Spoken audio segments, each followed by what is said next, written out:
ఆ భగవంతుడు మన దగ్గర 13 ఇయర్స్ వచ్చి ఆ విద్యను అంతా మనకు నేర్పి మరి ఇక్కడనే శ్వాస వదిలాడు. తప్పనిసరిగా వారి ఆశలని మనమందరము బాగా చేసుకుంటూ వారి విధానాలు నేర్చుకుంటే బాగుంటుందని చెప్తూ, అదేవిధంగా భాస్కర్ రెడ్డి గారు చెప్పారు ఇరిగేషన్ ఇక్కడ డ్రింకింగ్ వాటర్ కూడా ప్రాబ్లం ఉండదని. నేను మినిస్టర్గా ఉన్నప్పుడు ఇక్కడి వరకు నీళ్ళు ఇప్పించాం. కీర్తి శేషులు జైపాల్ రెడ్డి గారు మినిస్టర్గా ఉన్నప్పుడు మేమందరం వచ్చి ఈ ఏరియా డ్రాట్ ఏరియాని ఇక్కడి వరకు వీరందరి ఆలోచనల మేరకు నీళ్ళు తెచ్చినా ఇది బాగా హైట్ పైన ఉన్నది కాబట్టి ఇక్కడ రాలేకపోయింది. తప్పనిసరిగా ఇప్పుడే అన్నాను, ఇంకో చిన్నగా ఏదైనా పెడితే వస్తుందా అంటే చాలా హైట్ మీద ఉంటుందని చెప్తా ఉంటాడు భాస్కర్ రెడ్డి గారు. తప్పనిసరిగా ఇటువంటి ఆలోచనలని మనందరూ బాగుండటానికి మరి ఇప్పుడే చెప్తా ఉంటే ఒక మేడం వచ్చి స్కూళ్ళల్లో కూడా క్లాస్ పెట్టాలని, తప్పనిసరిగా అమ్మా మన పిల్లలకు భవిష్యత్తులో బాగుండటానికి క్లాసు పెట్టినాక సమ్ టైం కొద్దిగా కేటాయించి మనం ధ్యాన యజ్ఞం చేయించడానికి ప్రయత్నం చేద్దాం. పత్రి గారు ఎప్పుడూ చెప్తూ ఉంటారండి, మనల్ని స్పిరిచువల్ సైంటిస్ట్గా ఉండమని అడుగుతూ ఉంటారు. మరి స్పిరిచువల్ సైంటిస్ట్ అంటే ఏంటి? గుడ్డిగా అన్నిటినీ ఫాలో అవ్వడం కాదు, మనం ఫాలో అయ్యే ప్రతిదాన్ని ప్రశ్నించాలి. ఇది చేస్తుంది మనం కరెక్టా కాదా, కొత్త కొత్త విషయాలు ప్రతి క్షణం మనం నేర్చుకుంటూ ఉండాలి. We always have to be a student to learn new things. So ఈరోజు ప్యానల్ డిస్కషన్లో భాగంగా I would like to raise few issues. So my first issue is, శాకాహారం కేవలం మనం తినే ఆహారమేనా, లేకపోతే ఇంకేమైనా విషయాలు కూడా ఉన్నాయా? I would like to know all of your opinions. I will start with Bhaskar. Question మళ్ళీ రిపీట్ చేస్తారా? శాకాహారం కేవలం మన తినే ఆహారమేనా, లేకపోతే ఇంకేమైనా కూడా మనం తెలుసుకోవాల్సిన విషయాలు ఉన్నాయా? సో శాకాహారం, సో నేను రీసెంట్లీ తెలుసుకున్నాను ఇది. యాక్చువల్లీ సాంస్క్రిట్ వర్డ్స్లో శాక ఆహారం అంటే మీనింగ్ ఒరిజినల్ సాంస్క్రిట్ ప్రకారం శాక అంటే మొక్కలు, వెజిటబుల్స్, ప్లాంట్స్. ఆహారం అంటే ఫుడ్, ఎనీథింగ్ వీ కన్జ్యూమ్, మనం భుజించేవి. ఏ రకంగా అయినా సరే, తిండి అవ్వచ్చు, బట్టలు అవ్వచ్చు, ఏదో ఒక రకంగా వీఆర్ కన్జ్యూమింగ్. సో శాక ఆహారం అంటే ప్లాంట్స్ నుంచి కన్జ్యూమ్ చేసేది ఏదైనా సరే శాకాహారం. సో అది ఫుడ్ అవ్వచ్చు, క్లోత్స్ అవ్వచ్చు, లేదా ఇంకా ఏదైనా మన రొటీన్స్లో ఉండే షాంపూస్ కానీ, ఫేస్ క్రీమ్స్ కానీ, మనం డైలీ యూజ్ చేసే ఏ ప్రోడక్ట్ అయినా సరే, if it is coming from plants then it is called శాకాహారం అని నేను రీసెంట్గా తెలుసుకున్నాను. I'm glad you asked this question. నా ఆన్సర్ కూడా సేమే. సో బేసికలీ శాకాహారం అంటే వెజిటేబుల్స్, అంటే మిల్క్ని తీసేసేసి ఓన్లీ వెజిటేబుల్ ప్లాంట్ బేస్డ్ ఫుడ్ని శాకాహారం అంటారు. అంటే దానిలో హనీ కూడా రాదు. మిల్క్, వెన్న, ఘీ, కర్డ్, బటర్, ఈ మొత్తం ఫారెన్ ఏజెంట్, ఒక వేరే మ్యామల్ నుంచి వస్తుంది, ఆవు అయినా బర్రె నుంచి వస్తుంది. సో శాకాహారం అంటే కంప్లీట్లీ కమింగ్ ఫ్రమ్ ప్లాంట్స్, అంటే వెజిటేబుల్స్. శాకాహారం అంటే ధర్మంతో సంబంధం ఉన్నది. ఏ విధమైన ఇండైరెక్ట్ అయినా డైరెక్ట్గానే దేన్ని హింసించకుండా వచ్చేది శాకాహారం. అది ఓన్లీ ప్లాంట్ నుంచి వెళ్ళి, చాలామంది ఎగ్ అంటారు, ఎగ్ కూడా ప్లాంట్ అంటారు, ఏది వెజిటేరియన్ అంటారు. సో అది చెట్టు నుంచి రాదు కాబట్టి అది 100% నాన్ వెజ్. మిల్క్ కూడా it's equal to non veg. శాకాహారం అంటే non violence, non harming, non interference, non killing. So simple but deep meaning. So అయితే మీరు చెప్పిన విధంగా ఆలోచిస్తే మిల్క్ కానీ, హనీ కానీ, మనం యూజ్ చేసే బ్యూటీ ప్రోడక్ట్స్ కానీ అన్నిట్లోనూ ఎందులోకందులో హింస కొంతగా ఉంటుంది అని మీరు చెప్తున్నారు. మరి ఇది తినకూడదు, ఇది తింటే ఇది అహింస అని వాళ్ళకి ఎలా చెప్తాం? Because they are coming up that కి this is my personal choice, ఇది నా పర్సనల్ చాయిస్. Yeah. మరి ఆ పర్సనల్ చాయిస్ అన్నప్పుడు మనం వాళ్ళకి ఎలా బోధించగలం? First of all personal choice అంటే ఏంటో అర్థం చేసుకోవాలి.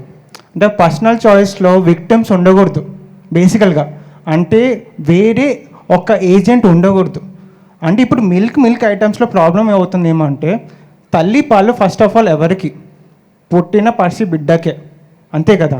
ఆవు తల్లిపాలు ఆవు బిడ్డకే, బరే తల్లిపాలు బరే బిడ్డకే.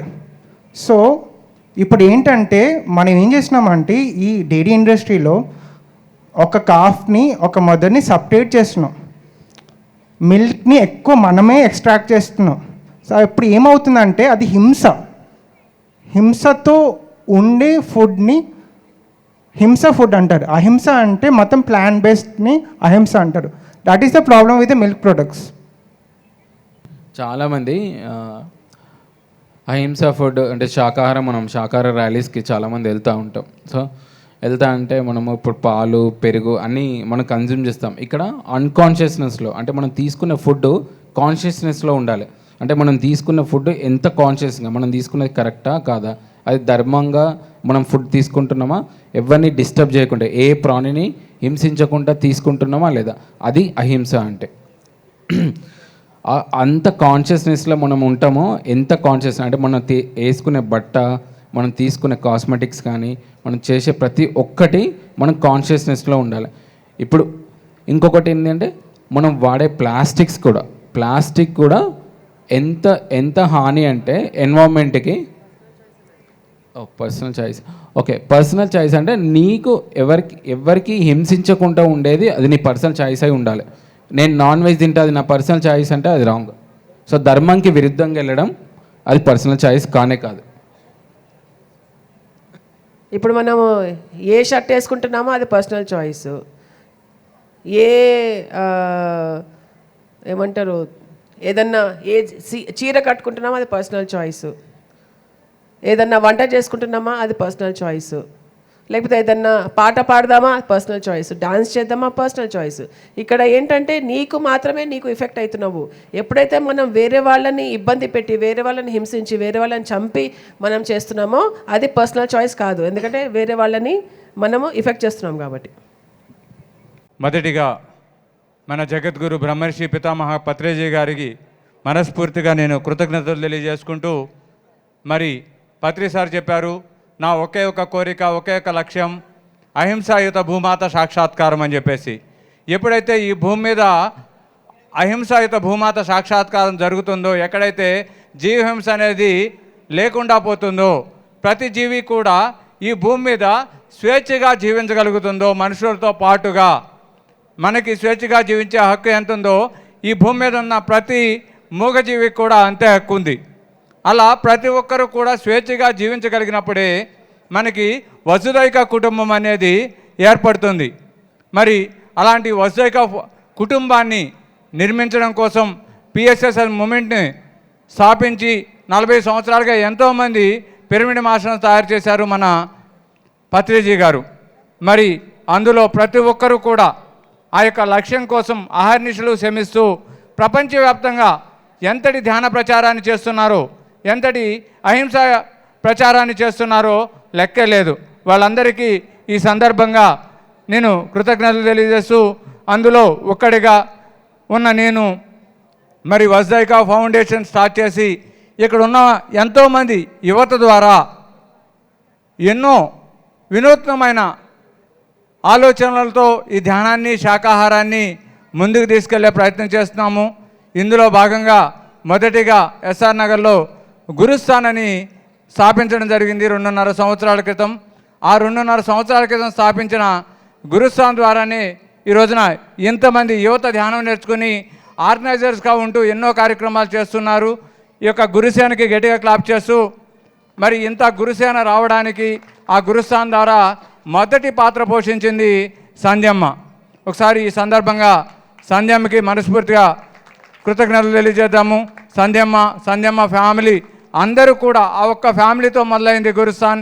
ఈ రోజున 100 మంది గురుసేన సభ్యులతో ఎంతో విస్తృతంగా ధ్యాన ప్రచారం జరుగుతూ ఉంది. बुद्धं शरणं गच्छामि बुद्धं शरणं गच्छामि संघं शरणं गच्छामि धर्मं शरणं गच्छामि बुद्धं शरणं गच्छामि बुद्धं शरणं गच्छामि संघं शरणं गच्छामि धर्मं शरणं गच्छामि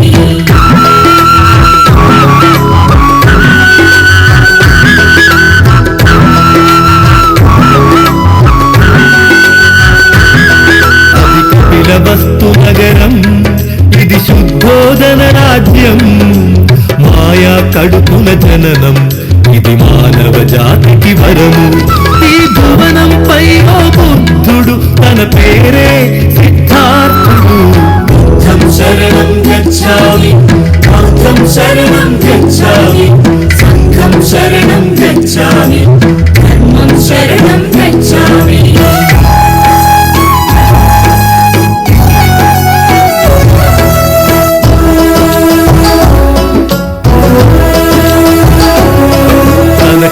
కొడుకు ఒకడే తన పంచ ప్రాణమతడే తన కనుల పంట ఇతడే తన కళల కోన ఇతడే